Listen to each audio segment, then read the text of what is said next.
नजर सब पर। नमस्कार, मैं हूँ वैशाली मुद्गल। आप देख रहे हैं 10 न्यूज। तो चलिए आपको दिखाते हैं देश दुनिया की जरूरी और ताजा खबरें। दिग्गज अभिनेता धर्मेंद्र का 89 वर्ष की उम्र में निधन हो गया। उनका अंतिम संस्कार विले पार्ले श्मशान घाट में हुआ। पत्नी हेमा और बेटी ईशा उपस्थित रहीं। अमिताभ, सलमान, शाहरुख और कई सेलेब्स श्रद्धांजलि देने पहुंचे। प्रधानमंत्री ने उनके निधन को एक युग के अंत जैसा बताया। अयोध्या में राम मंदिर पर धर्मध्वजा फहराने की तैयारियां तेज हैं। पीएम मोदी मंगलवार को 191 फीट ऊंचे शिखर पर धर्मध्वजा फहराएंगे। शहर में सुरक्षा बढ़ाई गई। एटीएस, एनएसजी, एसपीजी, सीआरपीएफ व पीएसी तैनात हैं। सीएम योगी ने संघ प्रमुख मोहन भागवत का स्वागत किया। कांग्रेस अध्यक्ष मल्लिकार्जुन खड़गे ने कहा कि कर्नाटक सीएम बदलने का फैसला हाईकमान का होगा। उन्होंने खुद टिप्पणी से परहेज किया। राज्य के गृह मंत्री जी परमेश्वर ने भी नेतृत्व परिवर्तन की संभावना पर संकेत दिए। बीजेपी ने खड़गे के बयान पर सवाल उठाए। जस्टिस सूर्यकांत देश के 53वें सीजेआई बन गए। राष्ट्रपति भवन में शपथ ग्रहण के बाद उन्होंने अपने भाई बहन के पैर छुए और कई राजनीतिक, न्यायिक, गणमान्य व्यक्तियों से मिले। समारोह में अंतर्राष्ट्रीय न्यायाधिकारियों का भी प्रतिनिधिमंडल शामिल रहा। सीआईए के पूर्व अधिकारी जेम्स लॉलर ने अब्दुल कादिर खान के न्यूक्लियर सप्लाई नेटवर्क के खुलासे किए। बताया कि खान ने कई देशों को परमाणु तकनीक और उपकरण अवैध रूप से सौंपे। लॉलर ने कहा कि शुरू में अमेरिका को इसकी व्यापकता का अंदाजा नहीं था। एफबीआई निदेशक काश पटेल पर गर्लफ्रेंड को सरकारी कमांडो सुरक्षा देने और सरकारी विमान निजी यात्रा में प्रयोग करने का आरोप लगा। रिपोर्ट्स के अनुसार उन पर सरकारी संसाधन के दुरुपयोग की जांच और आलोचना हुई है। मामला सार्वजनिक विवाद का विषय बना हुआ है।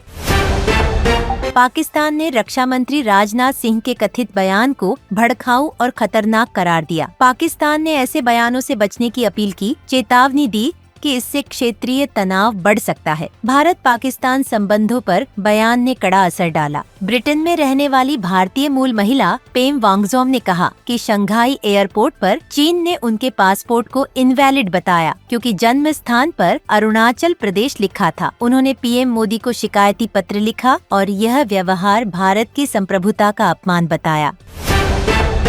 साउथ अफ्रीका में आयोजित G20 समिट बिना औपचारिक हैंडओवर के समाप्त हुआ। अमेरिका ने इसका विरोध जताया और साउथ अफ्रीका की कार्यवाही को ठीक न बताए जाने पर असंतोष व्यक्त किया गया। आधिकारिक हैंडओवर सेरेमनी नहीं हुई। बांग्लादेश की अंतरिम सरकार ने पुनः पूर्व प्रधानमंत्री शेख हसीना के प्रत्यर्पण की मांग करते हुए भारत को आधिकारिक पत्र भेजा। यह तीसरी बार की अपील है और अब तक भारत की ओर से कोई जवाब घोषित नहीं हुआ।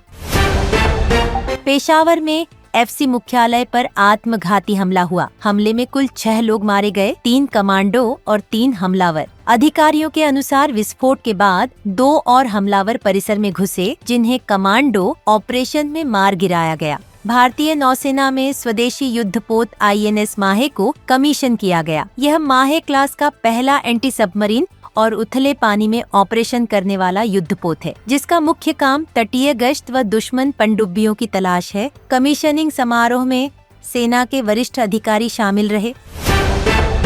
तमिलनाडु के तेनकासी में 2 बसों की आमने सामने टक्कर में 6 लोगों की मौत, 30 से अधिक घायल। पुलिस ने शुरुआती जांच में दुर्घटना को ड्राइवर की तेज रफ्तार व लापरवाही से जोड़ा है। घायलों का इलाज जारी है और मृतक संख्या बढ़ने की आशंका जताई गई है। उदयपुर के एक शाही विवाह समारोह में अंतर्राष्ट्रीय कलाकार जेनिफर लोपेज की परफॉर्मेंस हुई। समारोह में ट्रम्प जूनियर और कई हस्तियों की मौजूदगी रही। आयोजन के खर्च व आर्टिस्ट फीस को लेकर सोशल मीडिया पर चर्चाएं हुई।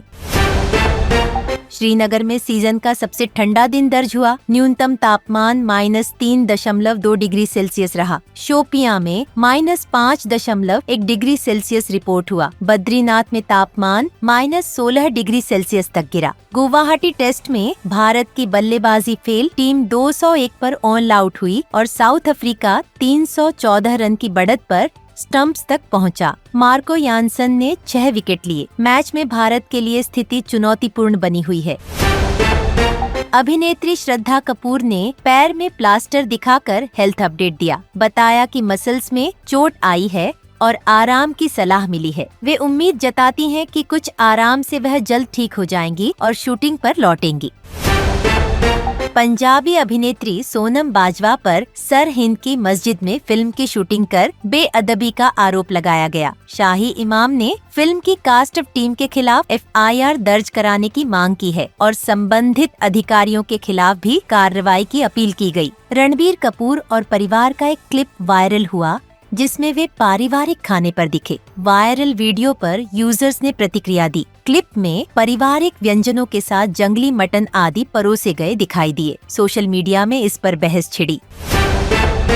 तो ये थी आज की सुपरफास्ट खबरें। तो देखते रहिए 10 न्यूज।